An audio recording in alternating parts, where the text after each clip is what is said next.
Bismillah ar-Rahman ar-Rahim. Alhamdulillah wa salatu wa salamu ala Rasulillah wa ala alihi wa sahbihi ajma'een. Assalamu alaikum wa rahmatullahi ta'ala wa barakatuh, everybody. And I want to start by saying salam to my dear friend Suhaib Saeed.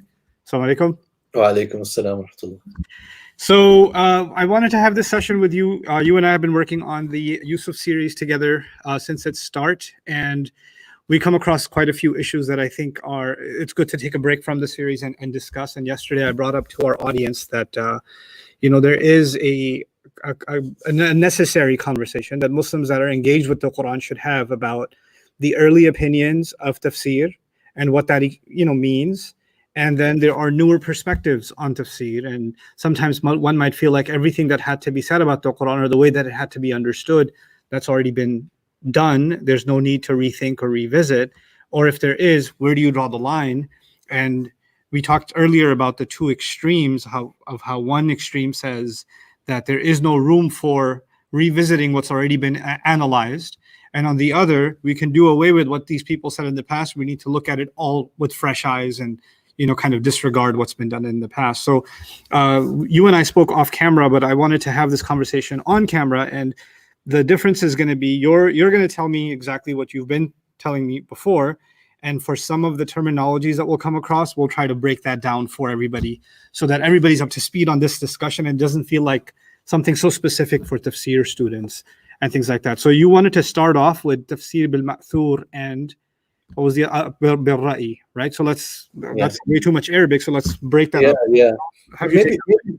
Maybe even before that, it occurred to me that it might be worth just saying something brief about what is tafsir and why do we need it? Like, why does it exist? Because I think that is a question that sometimes crosses our mind. After all, the Qur'an, as we understand, was revealed as a message and a communication. So there were people who were hearing the Qur'an as it was revealed, and it was in their language, first and foremost. So the Sahaba, and not only the Sahaba, but also all those around, so believers and unbelievers, not yet believers, supporters, opponents, they were all hearing the Qur'an, and they were hearing it speak to them and about them, and they understood what it was saying. Right. So to a very large extent, there was understanding, and that means there wasn't much need for tafsir. We do have some narrations which point out to us and show us that on occasion one or more people misunderstood something in the Qur'an or found it difficult to understand.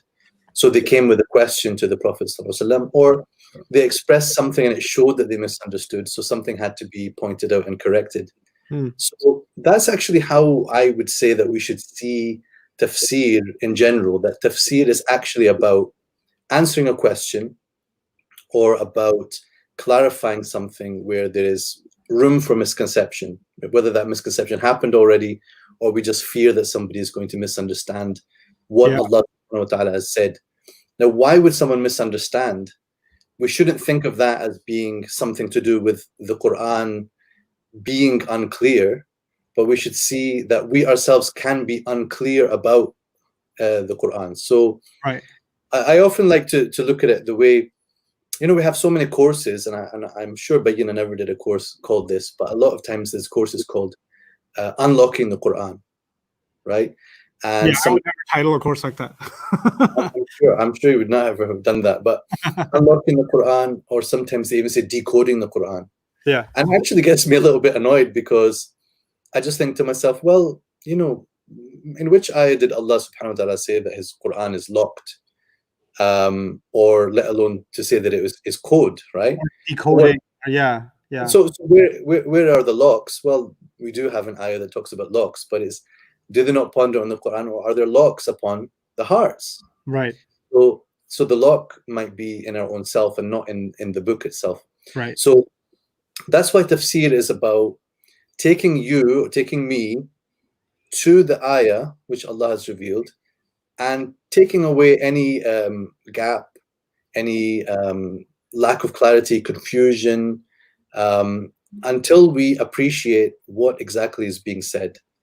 Yeah. And the reason that we need tafsir is to do with various things about ourselves.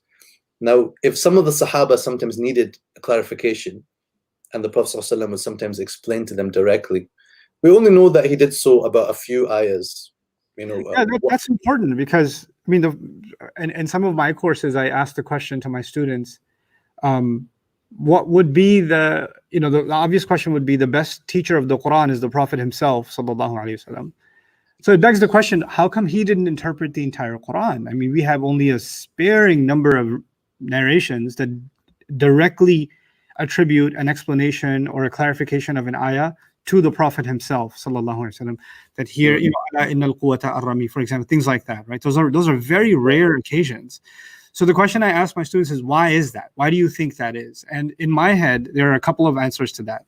The first of them would be, if the Prophet sallallahu alaihi wasallam did interpret every ayah, then he would have a life longer than Nuh alayhi salam, because the oceans of knowledge in the Quran coming from the wisdom of the Prophet sallallahu alaihi wasallam would still be continuing.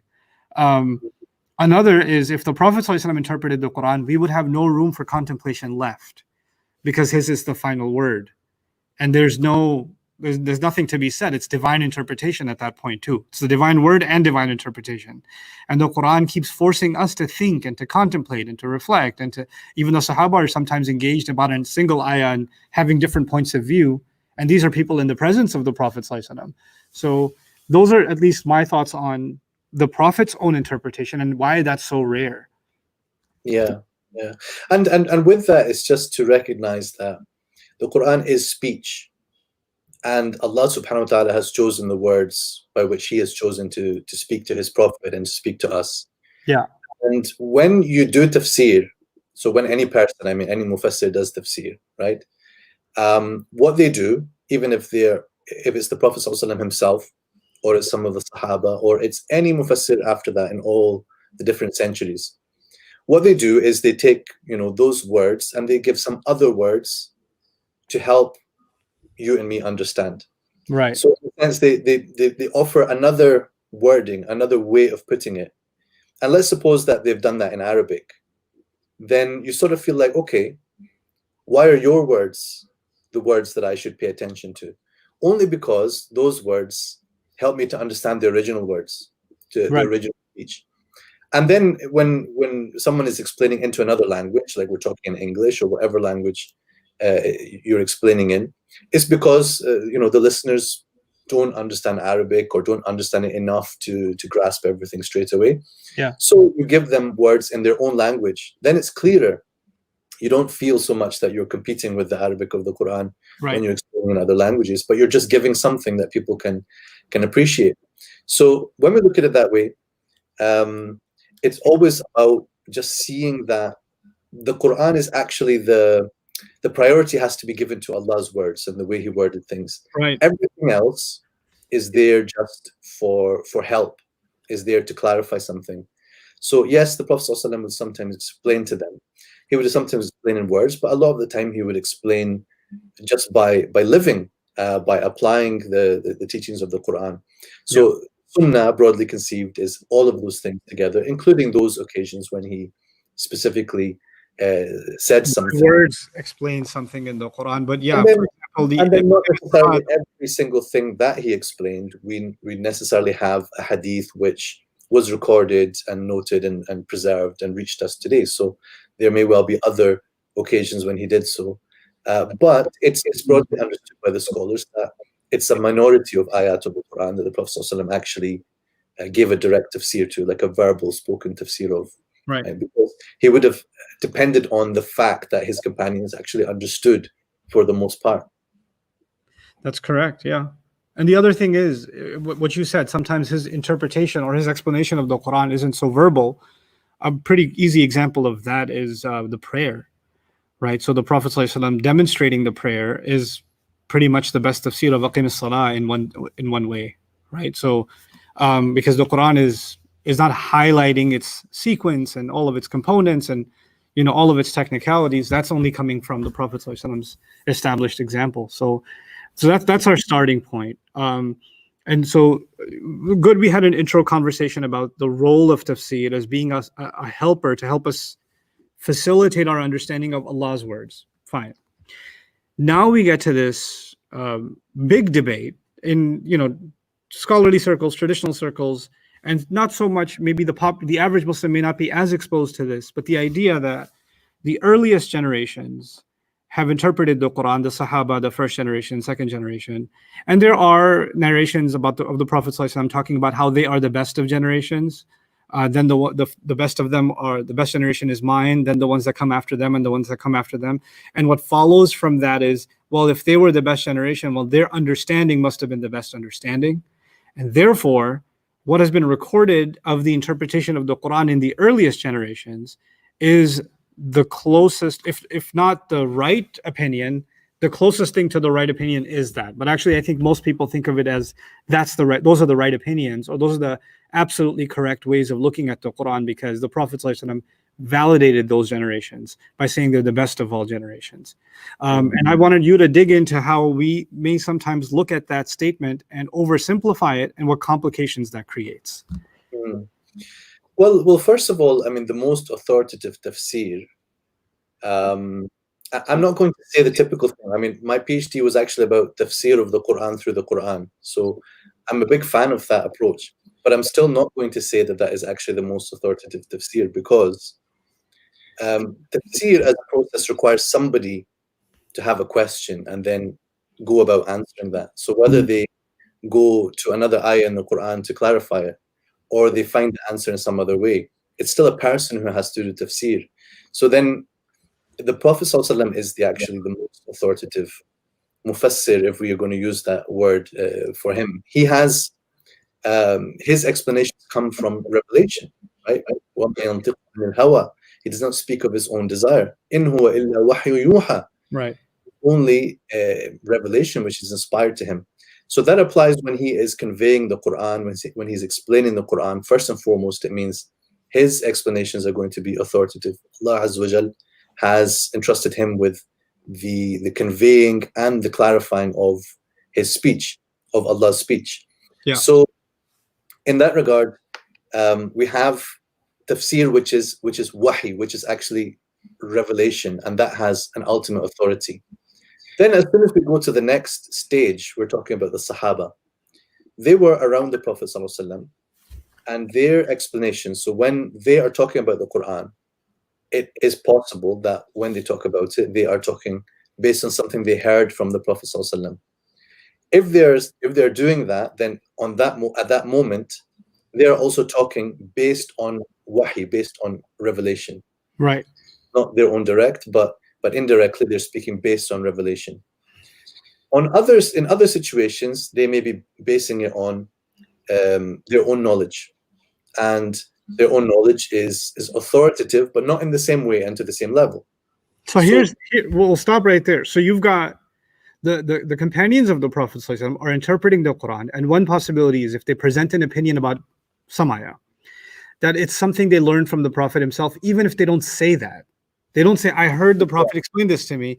They just forwarded an opinion, and we can assume, one possible assumption is they learned that explanation from the Prophet himself, right? Yeah, and that would be most, we would most think that when they're talking about something which, no way that he would just make that up himself or have come from his own opinion. If he's talking about something that's going to happen on the Day of Judgment, the Sahabi is not going to be like... He has no access to that knowledge.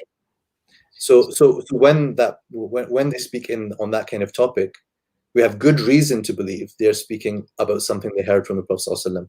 However, in some situations, that particular Sahabi we might know had a practice of discussing, for example, with the people of the book.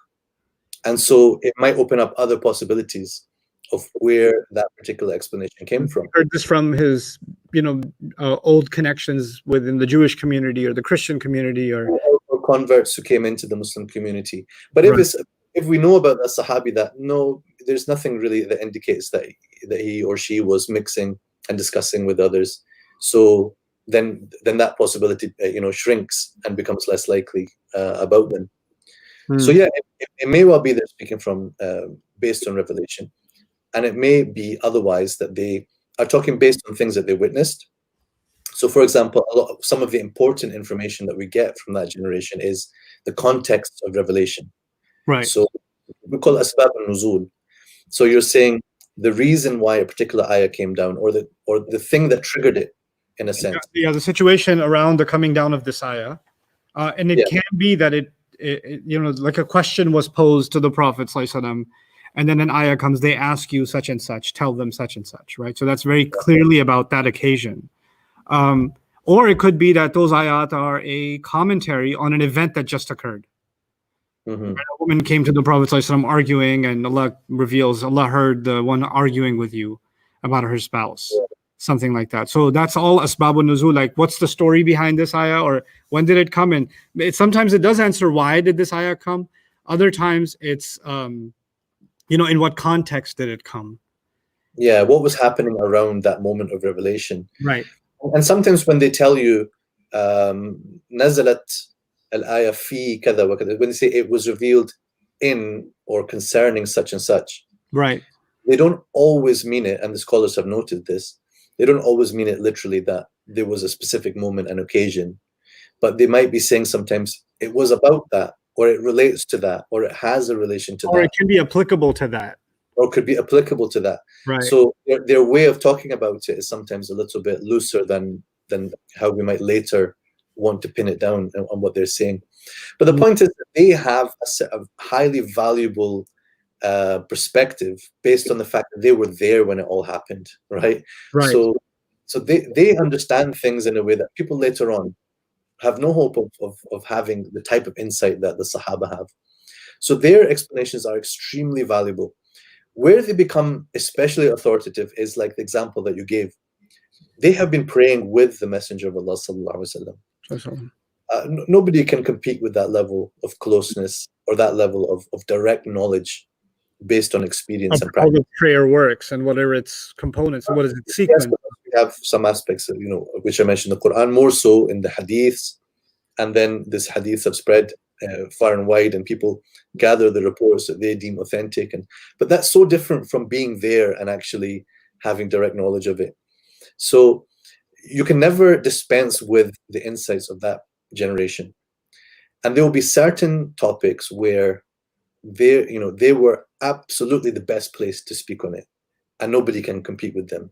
Then there are other things which are a bit more open, right? So again, we're talking about situations where they're not speaking based on something they heard from the Prophet ﷺ, so it's not based on wahi, but where it's based on ra'i, where it's based on opinion, albeit we would say educated opinion, right? And there's such a difference between sometimes people talk about ra'i as if like people just guesswork, or no, we're saying the educated opinion, whether of the Sahaba or whether of later generations and scholars and mufassirin and commentators. Yeah. So put a pause on that one for a moment. Let's break that down a little bit. So a lot of times people make this black and white line between tafsir bil ma'thur and a tafsir bil ra'i, which means tafsir that's coming from narrations, and by that they probably mostly likely assume either a hadith or a statement of a sahabi, an athar, or something from a tabi'i, this first generation, right? Those three generations, that's it, or those three groups or entities, and these are the tafsirs that are authentic, quote unquote. That's the authentic tafsir of the ayah. And everything else that comes after is tafsir bil ra'i, which means an interpretation of the Quran based on opinion. And then there's a narrative, well, we don't want to follow opinions, because opinions is like people who follow their whims, and the coin phrase is whims and desires, and they just want to follow this opinion or that. We want to follow the original, and therefore we want to follow tafsir bil ma'thur, the first three generations and what they had to say. What you just said is a pretty big wrench in that view, because what you said is sometimes the Sahaba, in what they reported of their understandings of an ayah, was itself sometimes an opinion, that it wasn't necessarily something taught from the Prophet himself. It was actually to the best of their understanding, that's what they got from the ayah. Right. So this categorization where people talk about tafsir bil ma'thur, tafsir bil ra'i, has become very, very commonplace in the current day.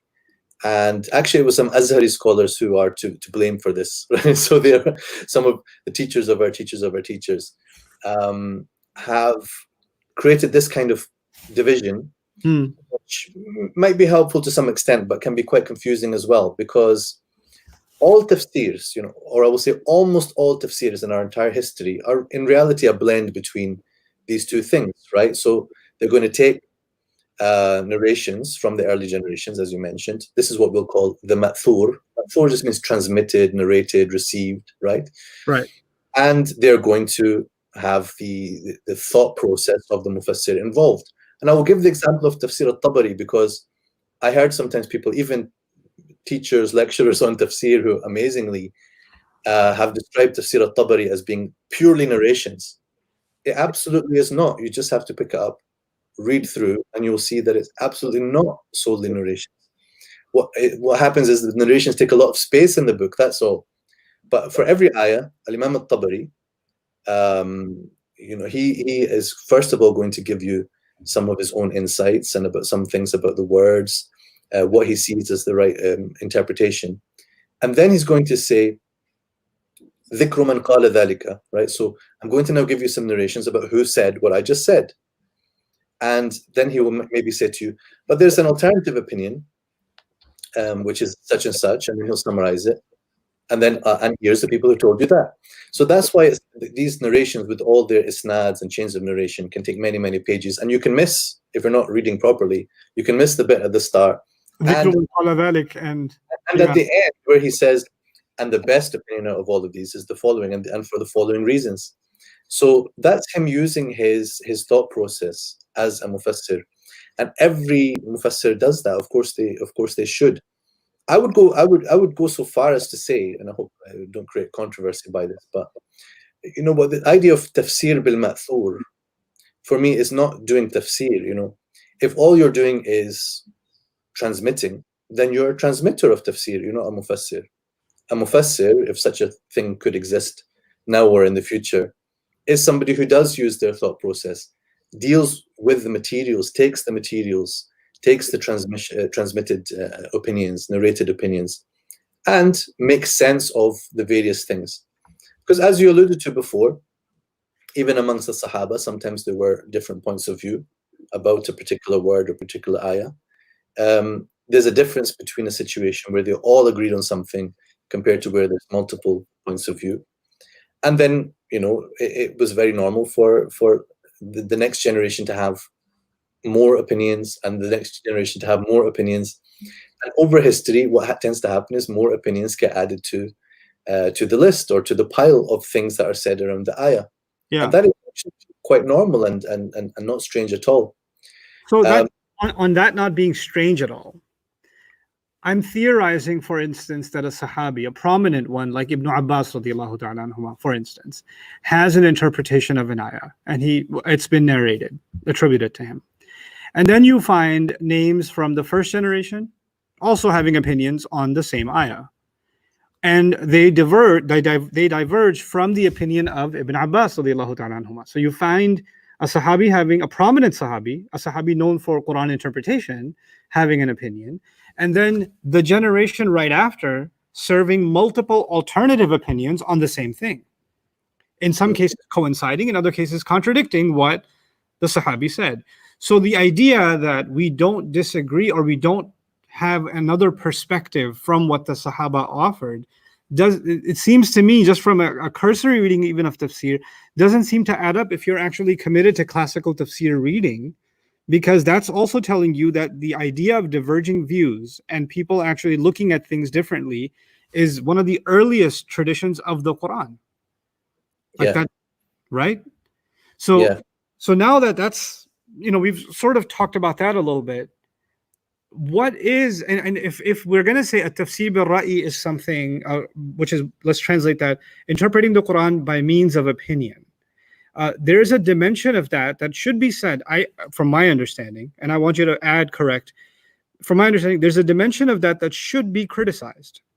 And that dimension is when an opinion is forwarded about an ayah that is not rooted in some kind of academic rigorous thought process, meaning there's no basis for saying what you're saying about this word or this ayah in the language. There's no historical basis for it. There's no textual basis for it. There's no other ayah that supports it, or the ayah that you're using to support it isn't about what you're using it for at all, etc. So you've got you've forwarded this opinion, but the basis of that opinion is very weak. So it's not so much that the opinion should be criticized.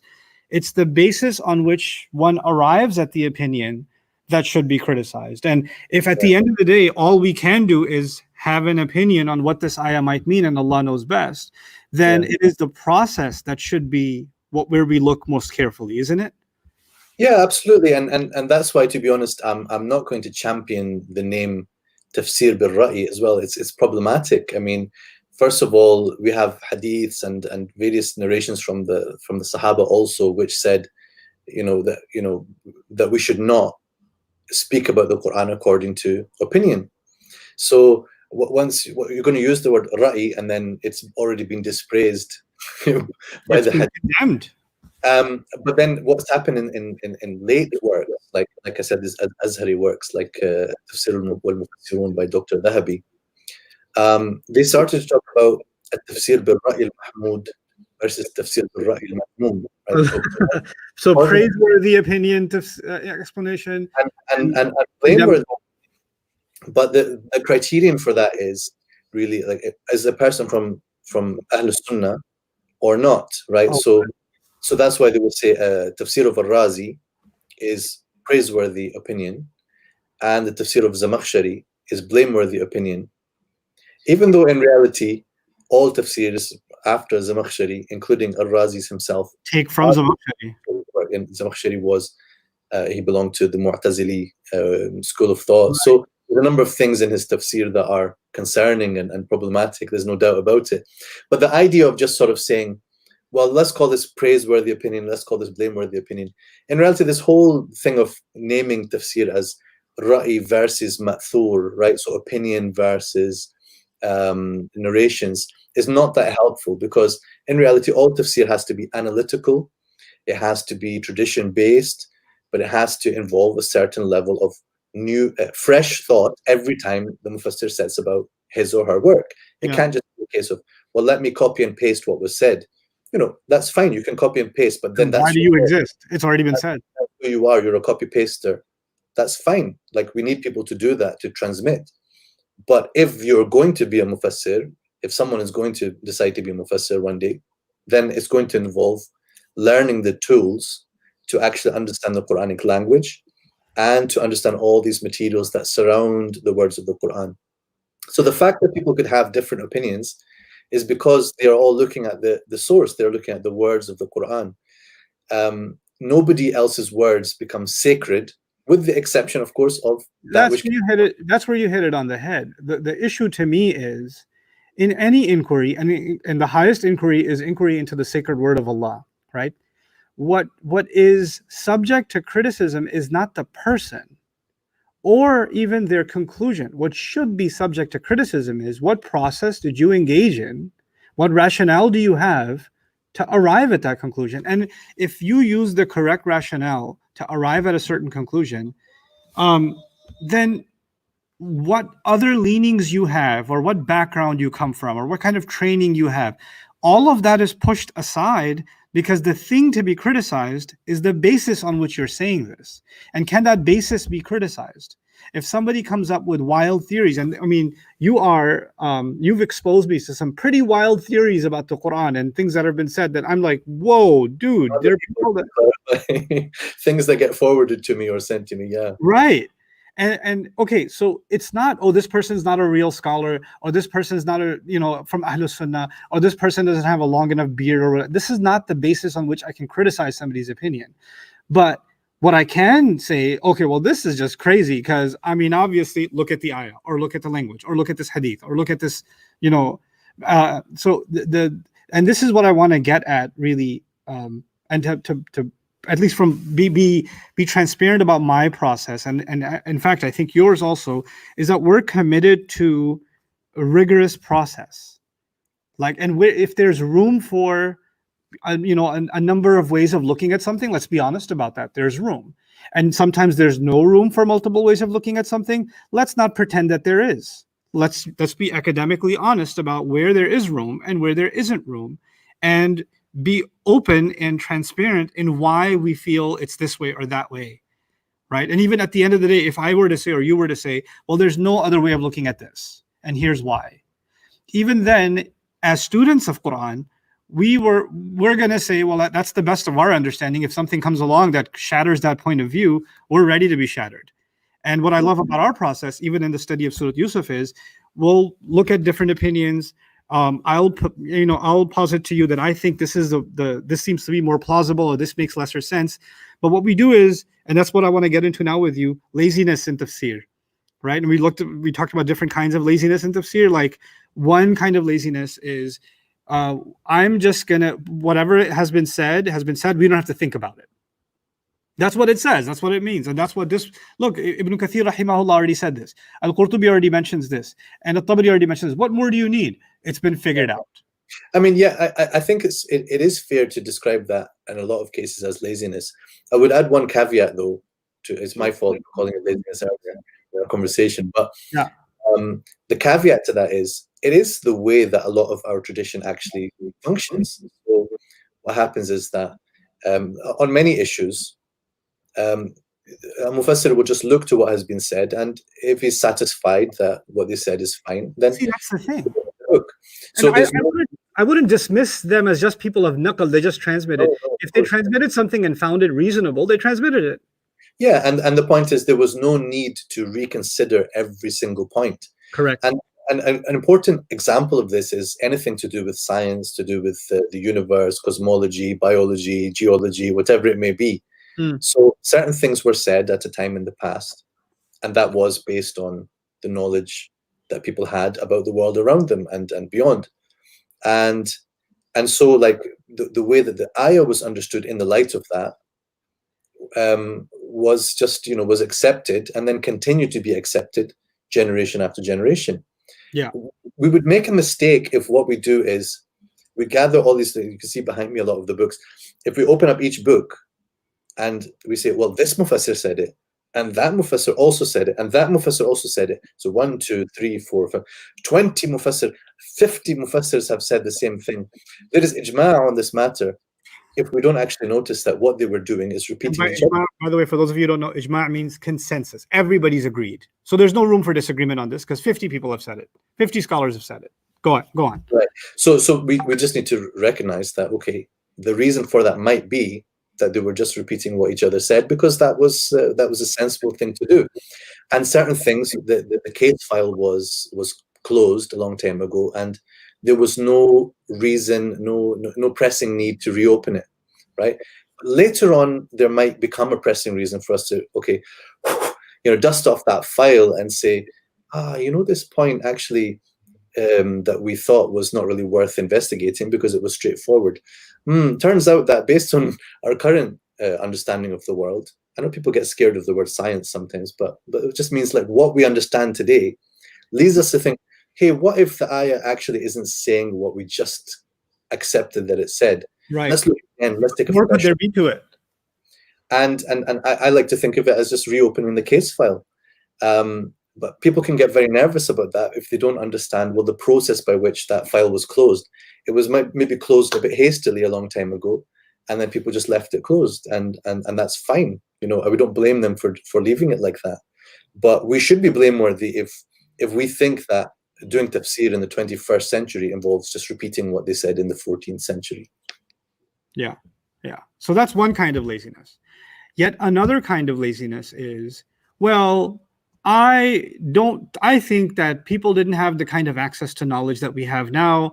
We have new perspectives from the worlds of, the hard material sciences, but also the human sciences like political science, sociology, anthropology, psychology, etc. And as a result of that, we can have new perspectives on the Qur'an. And now that I have an opinion about this ayah, I can just, whatever they said was probably based on very narrow-minded traditionalism. So let me not even defend their view. So what our process is, when we look at an interpretation of, an earlier opinion that at first wasn't what we were thinking, that it was the direction it was going to go, instead of dismissing it, our job is also to kind of put ourselves in the interpreter's shoes, whoever they may be, and say, well, how can we defend this view? Before we disregard it, how can we defend this view that is even alien to us? How do we read it as charitably as possible first? Right. So give it the best reading that we can do, like to appreciate what they're trying to say. Yeah. And then make the best version of that argument that they're making. And that's the example that because I was just reading on somebody was saying on Twitter today in Turkish. I was using the translate because I don't speak Turkish, but he was explaining that this is Imam Razi's approach. He would take, things that were said by a Mu'tazili opponent, Qadi Abdul Jabbar, and he would say, he was going to refute him, but first he says, oh, let me to strengthen up his argument because he's expressed it a bit weakly. Let me actually bolster this up, boost it up, and then I'm going to refute it. So that from a position of strength, that's what you do.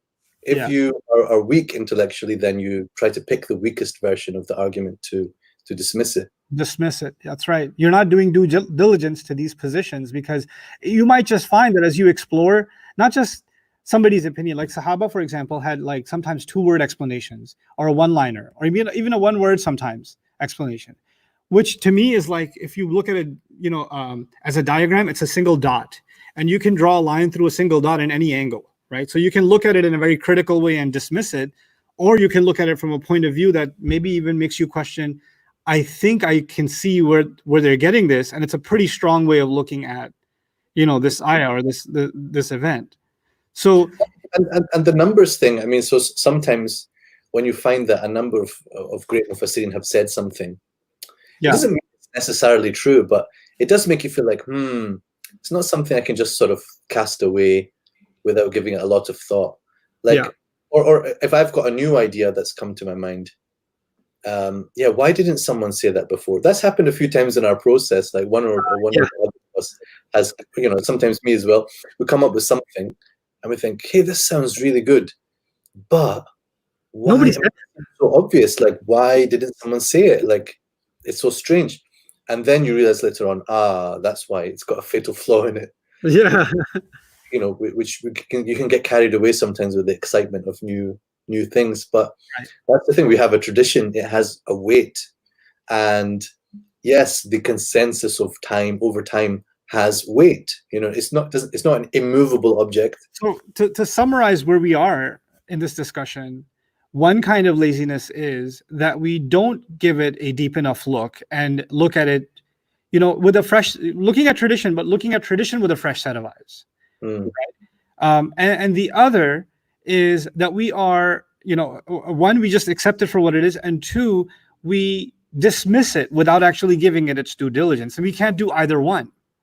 We can't just accept it at face value. We have to analyze it. And it may be sometimes that we end up disagreeing with a very well-established opinion. We may have to justify ourselves. And then actually the onus of justifying ourselves for why not being as convinced of such a classical opinion falls on it. We better provide a really strong rationale for not agreeing or not being as convinced with opinion A.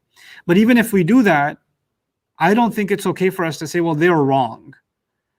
Or the furthest I can go is I find this more convincing. That's pretty much as far as I can take it. But they're wrong, and we got it right, or somebody else got it right. I think that's where things become very authoritative, and we start laying claim to the right version, and that shouldn't exist in most Qur'an study. And that's where there's, we could call it a third type of laziness. We've sort of touched on it, but it's when you come up with your own opinion. Like sometimes I've read this so many times where people will say, well, the other opinion, the one that I'm disagreeing with, has got so many problems in it, 1, 2, 3, 4, and I'll list all the problems of it. And then with my own opinion, I don't spend any energy in the problems in it. Yeah. Because in reality, it's just, I'm afraid life is not as simple as that, as they say, black and white, where all the truth is on one side and all the falsehood is on the other side. And as soon as you decide which side is true, the other one must be batil, 100% falsehood and lies, right? In reality, there's always going to be this sort of negotiation between, this is stronger, this is weaker, but there's always going to be pros and cons for both sides.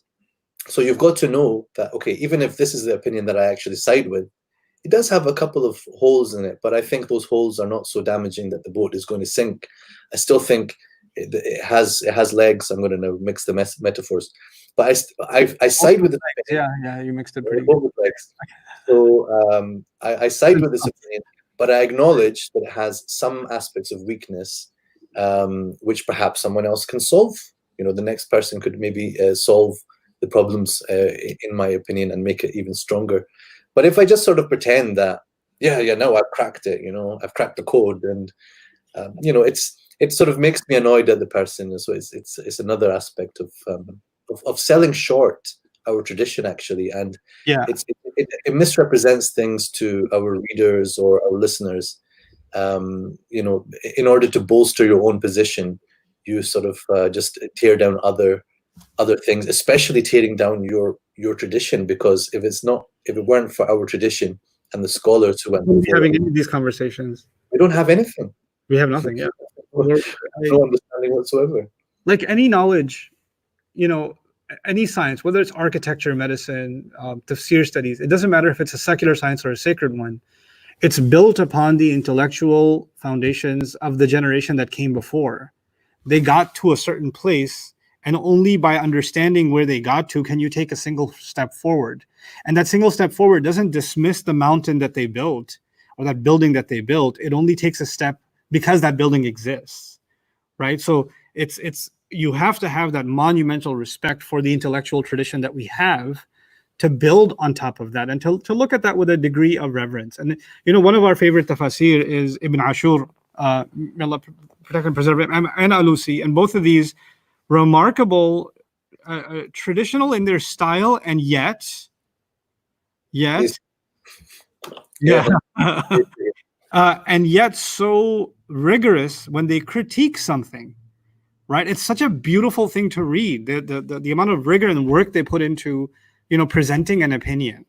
And sometimes it's pretty cool when you say, okay, let's see what if we can find some hurriya or something and read Ibn Ashur, and you say, hey, he didn't put as much work into this one, and you're so disappointed because when he puts into it, he really gets into it, rahimahullah, right? Or even Alusi, rahimahullah, and people like that are go-tos for us because they've really blazed a path when it comes to rigor. Like really deep analytical thinking about the Qur'an and looking at what we have in the past. And the other thing that happens sometimes is that we get this really fancy opinion that we think is so cool, and then I'll be like, oh, hold on, I just found it in Alusi. He says exactly what we're saying, and then I'll read through the paragraph, and then at the end he says, "Walaysa bi shay." It's nothing. That ain't nothing. Just like that ain't a thing. He'll say, hey, that's the best thing about Alusi. He'll describe an opinion as if it's his, and at the end of it, and by the way, all that, nah. It really puts you in your place, and it's some of the most formative one of the most formative things for me has been reading and I'm still reading it. There's a lot to get through, but the tafsir of Alusi, just as an example, because it's so critical.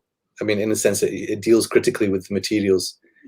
Rational perspective, from hadith perspective, everything is all there. You appreciate that, what it takes to be a mufassir, on that level is just, it's mind-blowing. And it just puts you in your place. We're people who are doing some readings, and we're trying to say a few things, and we're trying to clarify some things. We're sharing thoughts. And those thoughts are based on our tradition, based on what we read. But first and foremost is trying to clarify what Allah Azza wa Jal said, insofar as we have questions, And I started the remarks about tafsir by saying tafsir is the answer to questions. You have to have that curiosity. You have to have questions that come to your mind. When you read the Qur'an, then each one of us might have questions, and we might not know how to research them, but we can at least note them down, because then we get a chance to maybe talk with the scholar. That's another one on the head, because tafsir is at the end of the day the answer to our inquiry and our query into Allah's word and how He may answer what we're experiencing. And because of that, because the world is experiencing different things in every generation, in every society, people are going to come to the Quran with different kinds of questions. And therefore, they might, when you're looking for a certain thing, that someone who came before you wasn't looking for that. So when they gave their answers, meaning their tafsir, you didn't find them talking about that because they didn't ask the question you were asking. That doesn't mean you don't have the right to ask that question. It also doesn't mean that what they said is irrelevant because you're not appreciating that they were asking a different question. Their answer is actually highly relevant for the question they were asking. But there are other questions that we may be asking now, right? So, and that is a really that doesn't always belong. That doesn't always belong in the genre of tafsir, right? So tafsir sometimes is limited by the fact that there are certain norms about what is actually going to be discussed in books of tafsir. right. In modern times, I think people writing about the Quran have sometimes expanded their mode of what they're looking at and what they see as worth writing in the books. But the early scholars weren't writing most of the time about, spiritual angle and so on. Some of them did, but a lot of tafsir comes across as very dry, very based on analyzing the language, hyper analyzing things. Hyper grammatical analysis. Yeah, it's just because that's what the format was, right? It's different, maybe what they would have done in their circles with their families, like what you see later on. Sheikh Sha'arawi, rahimahullah. Just because I was talking negatively about Azhar before, Sheikh Sha'arawi is one of us, and we are one of him, inshallah. Sheikh Sha'arawi, a very famous Egyptian scholar, preacher. He showed how to talk about the Quran in a way that people's hearts were just, absolutely fell in love with. Yeah. So that's not the typical thing that you find in the books, because books are books, They're not meant for a spiritual insight, and they all drop some here and there, and you'll go, whoa! But a lot of times it is very rigorous academic discourse, and you're right, it can be very dry. Lastly, what I wanted to touch upon and hear your perspective on is new opinions in tafsir. And now, because we are looking at things from a different lens, perhaps, and just let's be more specific, so we don't talk entirely in theory. In studying Surah Yusuf and going through the classical works and the tafsir and the language, I've brought up questions to our conversation that have to do with the psychology of the situation, that have to do with the economics or the politics of the situation, and what may be generalized and things like that, things that we didn't really read classically. But it's certainly questions that come to my mind, and I pose them to you, and we start theorizing about what plausible response the Quran may be giving, or what we may find in our tradition that can substantiate or invalidate the direction we're heading in, right? But I feel, my opinion is that this is a very important development in our engagement with the Quran, that we should be asking questions and we should be concerned with thorough responses to those questions, not just quick fix responses, but really let's ask a deep question. And if we don't find an answer, we should be able to say, yeah, I don't have the answer for that one. The question remains, right? Like Imam Razi said, وَفِيهِ مسائل, right? So, and it may be that we end up with questions that we don't have answers to, but I think the process of asking all kinds of questions, for the purpose of really benefiting from what Allah is saying. At the end of the day, what is it? How is this relevant to my life? How is it going to benefit me? Why is this a reminder for all of humanity? That's the fundamental, right? And that's the thing in tafsir studies, one can get lost in the contest of opinions and lose sight of the fact that this is actually a conversation between Allah and every human being on earth, and we have to sometimes when you go too far in brain work, you have to come back to that basic truth. And that's something I wanted to ask you or talk to you about. Where do you see because you're seeing a lot of different new trends in Quran studies. We won't even call it tafsir studies, now Quranic studies in the West and in the Muslim world. And what are some exciting areas of inquiry that are now emerging that you think are going to help us see the Quran, add a new but substantial perspective to the Quran without removing the old? So what are some of those in your opinion?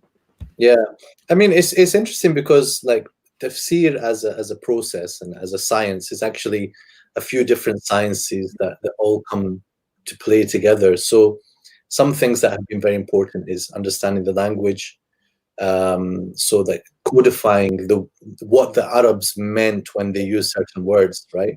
And then how certain structures work. So that's where grammar studies comes in. And then beyond that, the way the expressions are used to carry meanings and convey them effectively. This is where you get balagha and rhetoric. And all of these sciences were actually codified after the revelation of the Quran in service of the Quran. So tafsir as a kind of catch-all genre that deals with these things, plus hadith, and plus other belief and fiqh and usul fiqh and different branches of knowledge which come to bear in understanding the Quran. They were actually formulated by scholars in service of the Quran in order to help us to understand what the Quran is saying.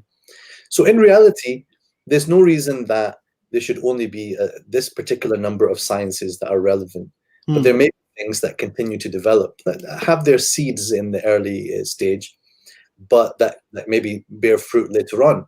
So an example of, there's examples of things that we actually do set about using where we can, and they're still somewhat in the exploratory stage and developmental stage.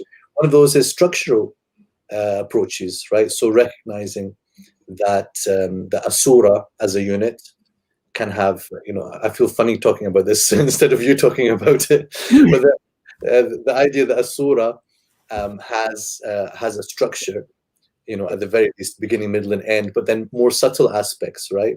Yeah. Where things can appear once you read it very carefully. And that's where I like to point out that people sometimes think that when you're giving your talks, then you talk about, okay, there seems to be a sort of a ring structure in this place, or like a double ring, or that you come up with. People sometimes just think, okay, that's just for almost for fun, like, wow, that's really exciting, like it's beautiful. But in actual fact, you can then use that to further understand the way that the message is being delivered, and it might deliver new insights about individual ayat, according to their placement. And people should watch the lectures you've done, especially the Juz Amma ones, the new ones, not like the old school podcast things, but like the new ones, where I think that has started to really bear fruit. So the structural aspect, or what you can call related to that, a kind of what's often called the coherence reading. Right. But I like to see it more as like, it's where you're reading between the lines. You're really thinking about, okay, after this ayah is followed by this ayah, is followed by this ayah.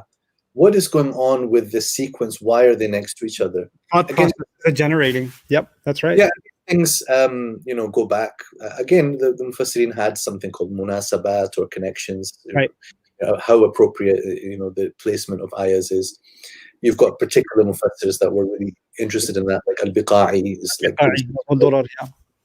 But the point is, it's a valid approach. It's a type of reading, a way of reading the ayahs, which then generates insights which help to understand in tafsir. And the third one, maybe the last one I would draw attention to, is the intertextual approach. That is to read the Quran in tandem with other things that we can have access to. Right. The fact is that we know that the Quran was revealed to an audience that included Jews and Christians and various other religious groups, and would speak to them about things that they were supposed to know, and the Quran would call them to witness for that. Don't you know about this? Don't you know about that? And it would tell them about. Well, if it says "don't you know," that means it's referring to what they have, and it's using that as a basis to initiate that conversation with them. And so now we're in a position to engage in a study of what they did in fact know, and what scholarship surrounds the biblical tradition, for example, and how the Quran is commenting on it, right? What do they call it? The Quran in the biblical subtext? Right? Yeah, so there's a famous book in the field. So this is actually very, very hot right now in Western academia. But of course, in the past, it was more tilted towards just identifying how the Quran has taken and borrowed and mixed different things from biblical sources. That's what the Western approach was, to show that it's Quran is just plagiarism at the end of the day, Now the way of talking about it has shifted quite a lot. So there's much more emphasis on recognizing that the Quran, as we know, Allah subhanahu wa ta'ala is the one who it's his speech. But, speaking in this sort of neutral academic way, they would say the Quran, or the author of the Quran, has actually exhibited a lot of creativity in responding subtly and in in very ingenious ways and In turning retelling the biblical account. in retelling, and so biblical and also from other sources. Other sources, yeah. Now, from our perspective, we could go further than that and say, and I think that you were hinting at it just before, that being the speech of God, it had its effect at the time of revelation. So we can look at that historically and say, okay, how was it responding to them then? How was it speaking to them then? Yeah. So we can understand something.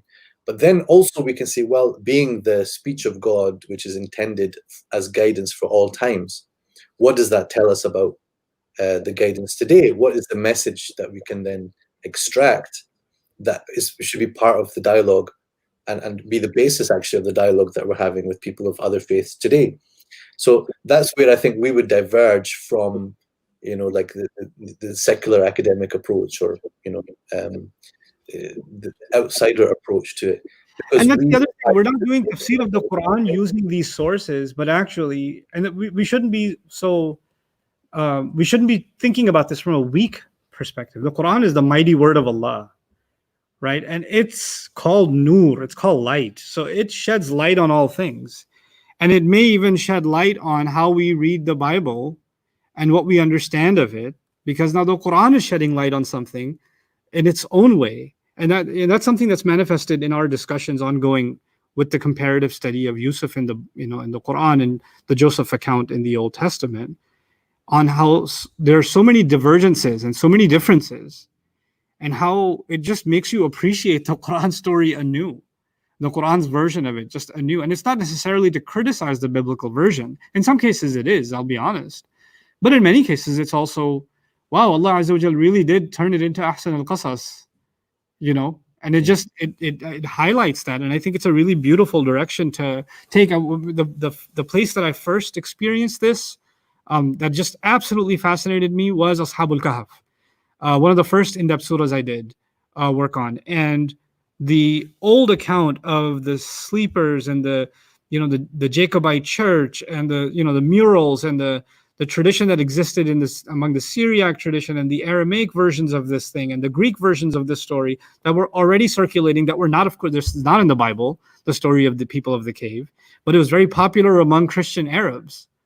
And they were turned into 7 saints, and they had festivals around it and all of this stuff. And not knowing that background, we come to the Quran, we learn about a number of remarkable young men that held on to their faith. But when you study that stuff and you realize how Allah is setting the record straight about these anonymous young men, and their story has been hijacked, and Allah is reclaiming it, it's amazing. Yeah, honestly, I think it was before I joined Bayina, I watched that first, first of your series in Al-Kahf, and absolutely mind-blowing. I was like, what? I learned that lecture to people all the time. The first one, and that's on YouTube, so people can find it easily. Yeah, Al-Kahf series, it's really worth watching, because it just really whets your appetite for what this approach can bring to light. Now, that doesn't mean that every person has to know this, or that it's fundamental to Quranic guidance. It's just another aspect of how we can appreciate the meanings and the guidance of the Quran, and that's really the goal of everything, right? It's also not just to say, wow, the Quran is amazing, because alhamdulillah, we already believe in it. We don't need to be more convinced. It doesn't hurt, to have some more strength to that. You know what? I don't agree. I think I see the Quran's role as serving our guidance. The purpose of the Quran being our guidance is the fundamental dimension. But if you think of guidance as a large umbrella, part of guidance is being inspired, and being inspired means being in awe of the word of Allah. And this kind of an exercise renews that awe, which then recommits you to guidance. So guidance isn't just pray and remember Allah and do dhikr and those things. Yes, those things are the do's and the don'ts, but our emotional connection, our intellectual connection to this book, that gets renewed by these kinds of studies. Our sense of identity, our sense of ummah, all of those things need refresher. They need to be renewed. Those things can easily, a sense of identity can easily start becoming weak. And so, which is why any of those, like even the wow, the Quran is awesome thing, I think is so important now, because there's so many other things to say wow to, And the Quran needs to crush all of that, or we need to show how the Quran crushes all of that, and it's the biggest wow of all, right? And that's our job, because if not, then we're not going to find, we won't even find Muslims saying that this is something remarkable. I mean, the jinns are hearing it and saying Qur'an and ajaba, right? But Muslim teenagers aren't saying it. They're like, Quran, no, let's bring back the wow. You know? Yeah, I accept that. So I think that really it's about it's dusting off ourselves, right? Is what is it that's preventing us from seeing that? That's where the emphasis goes, isn't it? Yeah. It's not that you always have to come up with something new, right? Because sometimes there's the temptation to always be novel, because we've got to, our content has also always got to be controversial. We've always got to have something new to say. It's really about just doing it in the best way that reaches people and helps them to appreciate things on every level that we can have the honor of helping them with. That's right. And some of the most beautiful things I've ever learned about the Quran are from the older sources and what's been said about it. And some of the most profound insights. It's just that even their insights at that time, if somebody wrote about the Quran 800 years ago and I'm reading it now, what I gain from that now is different. So it's their words have a new flavor now. It's the same seed, but the tree's born new fruit, So there's a renewal even in going back to tradition. It's not stagnant when you read it. It actually has new application. So just like the Quran has a level of new application, our reading of tafsir also has a new application. We can build on it and actually really take from it. I'm really glad we had this conversation, and I hope that you guys listening in. The monitor's too far for me to read comments, and maybe that's a good thing. But hopefully we'll get some interesting questions out of this, and maybe we'll have a follow-up session to address some of them, inshallah. But I'm hoping that this also becomes a continuous thing for us. Every time some sort of issue that helps us really think about the Quran in a deeper way comes up, that you and I just get on the camera and have a little chat about it. So with that, inshallah, I'll conclude. If you have any concluding thoughts, I'd love to hear them. Otherwise, goodbye. You good? All right. Assalamu alaikum wa rahmatullahi wa barakatuh.